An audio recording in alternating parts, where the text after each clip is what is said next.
তোমাদের সামনে ছোট্ট একটি এমসিকিউ নিয়ে হাজির হয়েছি। তো চলো কথা না বলেই আমরা আমাদের এই এমসিকিউটি সমাধান করি।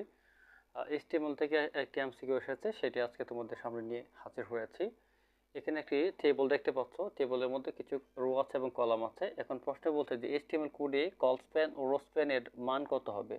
তাহলে আমাদের দেখো এখানে এই যে কলামটা আছে, এটা যদি বর্ডার পর্যন্ত যেত, তাহলে এই যে দেখো এই যে একটা বর্ডার, এখানে তার একটা বর্ডার, এখানে বর্ডার পর্যন্ত গেলে কয়টা হচ্ছে গড় দেখো, এই যে একটা সেল, এই যে একটা সেল, এই যে একটা সেল, এই যে একটা সেল, তাহলে কয়টা গড় হচ্ছে এখানে 4টা।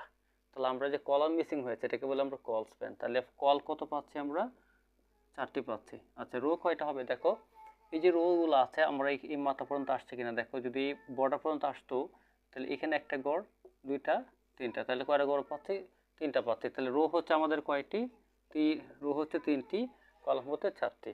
তাহলে আমাদের কি আছে দেখো, এখন আমাদের প্রথম কি দেওয়া আছে, প্রথমে এখানে দেখতে হবে কি লেখা আছে, কলাম লেখা আছে, তারপরে কলাম মিলাতে হবে। কলাম দেখতে পাই কোথায় আছে, দেখো কলাম আছে এই যে 4, রো পরে লিখছি, তারপরে রো আছে পরে। এখানে কিন্তু এই যে 3 4 আছে, তার মানে তোমরা কিন্তু 3 4 কারেকশন করলে হবে না, তোমাদেরকে লক্ষ্য রাখতে হবে যে কোন অপশনটি আগে দেওয়া আছে, যেটা আগে থাকবে তার ভ্যালুটাকে আগে প্রাধান্য দিতে হবে। ঠিক আছে, যদি এমসিকিউটি ভালো লেগে থাকে তাহলে অবশ্যই কমেন্ট করে যাবে। ধন্যবাদ সবাইকে।